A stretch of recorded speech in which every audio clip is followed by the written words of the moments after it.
They caught us slipping.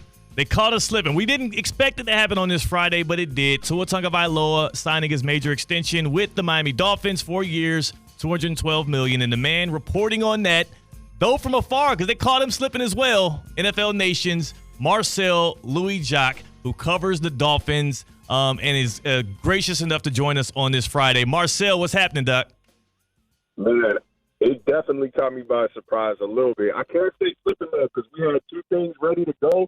Man, I think we had everything published within 5-10 minutes. Yeah. So I think we're proud of that. But, man, I knew this was good. As soon as I got on the plane, I was like, man, I know this is going to happen today.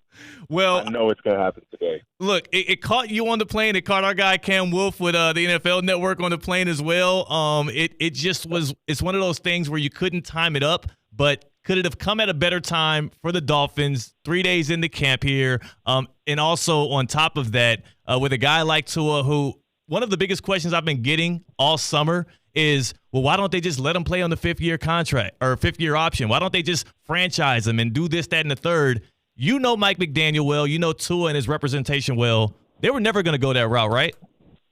No, that is not how you build faith in your organization with your players. You know, you like to set the tone, set the precedent that you come in, you work hard, you do your job, you perform, you will be rewarded.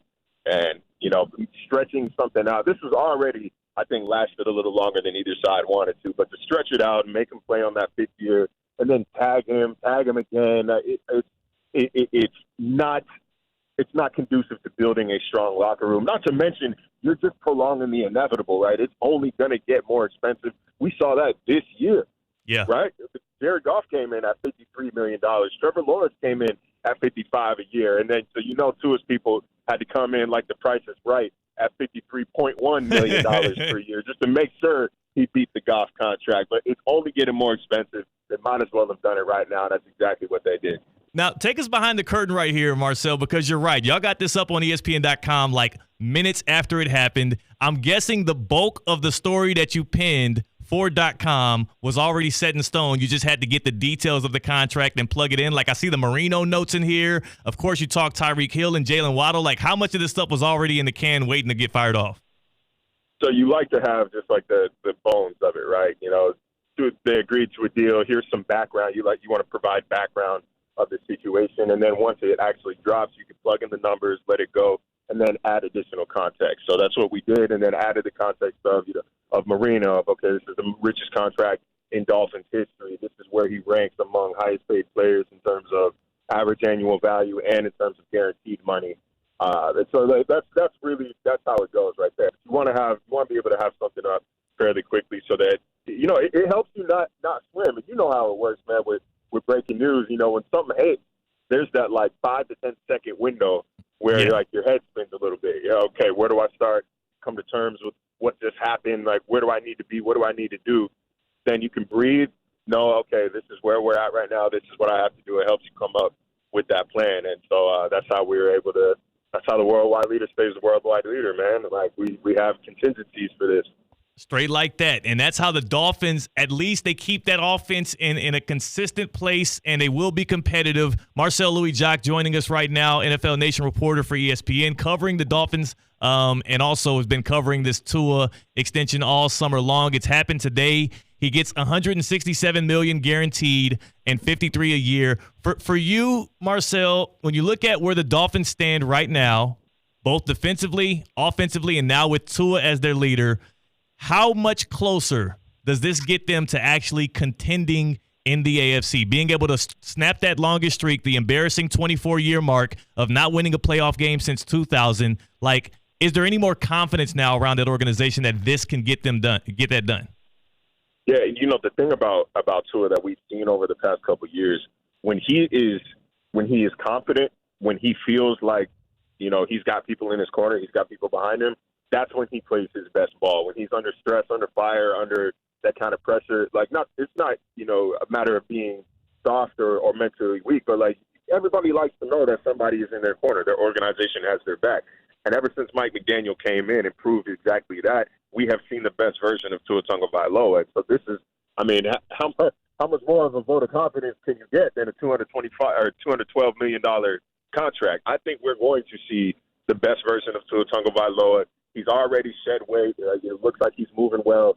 By all reports, he came out and tore it up today in his first full day of practice. He looked like somebody that just signed a $200 million contract. I think they are ready to compete. On paper, this is a roster built to compete in the AFC.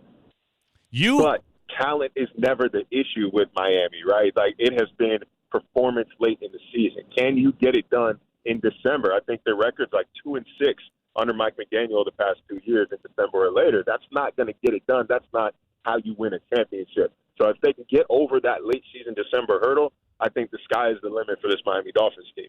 Now you used to cover the Bills, right? And now you've been what? This is year 3 going on covering the Dolphins?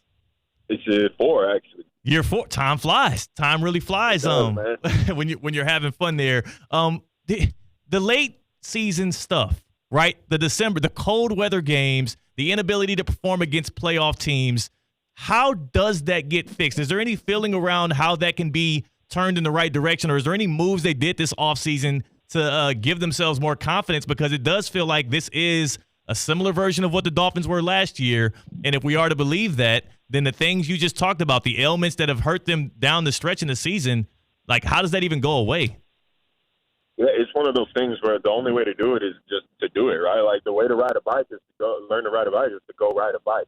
I think the first step is recognizing that there is an issue. And by all accounts, it's something that Mike McDaniel has repeatedly taken accountability for and acknowledged that, like, this narrative exists because we have allowed it to exist. Like, the only way for us to change this narrative is to start winning these games and start changing the narrative ourselves. It's completely within our control. We hear him say that over and over and over again. I think one critical addition that they've added in on the defensive side of the ball is safety Jordan Poyer. There's a lot of conversation about how much gas does he have left in the tank. By all accounts, he is fully healthy right now. It's not something that he's been able to say going into the past few seasons up there in Buffalo. He's home. So there's a mental aspect of knowing, like, I don't have to leave my family to go to work anymore. I can just drive right down the street. I'm not over here renting a house and flying them up on the weekends and so on and so forth. So there's a level of comfort there. He's not going to be relied on to do a whole lot. There's a 3-safety rotation. I think that, he and Marcus May will rotate in with each other. But he also brings a certain mentality, a mentality of, like, when we get hit in the mouth, we're not going to fold. If the other team hits first, we're not going to roll over and fold over. Like, we're going to swing back. And I think having dogs like that on your defense, that helps you set a tone. So I think, getting a tone setter like that, I think even a Tierra Tart is famously a chirper on the field. Like, just getting people like that can help change your attitude as an organization. I think that's what you need to do. It's a mental hurdle, right, at this point, just like beating the Bills. I think toe-to-toe, they should be able to go toe-to-toe or beat the Bills on paper, but it's something they have not been able to do over their past 15 games. I think they're like 1-14 or 2-13, something wild like that. The only way to do it is to do it. Sometimes it's really that simple. Well, the only way to do it is to do it. The market is the market, and the quarterback got paid. Marcel, appreciate you. Enjoy your weekend, your wedding weekend, and looking forward to seeing you back here in South Florida. I will dust off the clubs and get back on that course with you soon, bro. I'm about to say, I'll make that trip up to West Palm specifically for that course. So yeah. That one's worth the drive. Exactly. You know what it is. Y'all enjoy the weekend, man, and we'll chop it up with you again soon there. Yes, sir. Appreciate you, man. Yes, sir. That's Marcel Louis-Jacques, NFL Nation reporter covering the Dolphins for ESPN. Going on year 4 now, and again, reporting on that Tua Tagovailoa deal. The richest in Dolphins history, $53 a year, $167 million guaranteed, 4 years, $212. A beautiful pairing there. After we do hit the course, after we do knock some balls around, and of course Marcel's who's way better. He's a way better golfer than me. Trying to catch up to him. The easiest way for me to deal with that loss that I suffer, pull up to a Duffy Sports Grill. Hop in there, get some 2-for-1 drinks all day, every day. They keep them coming. They keep them going. It's a good time.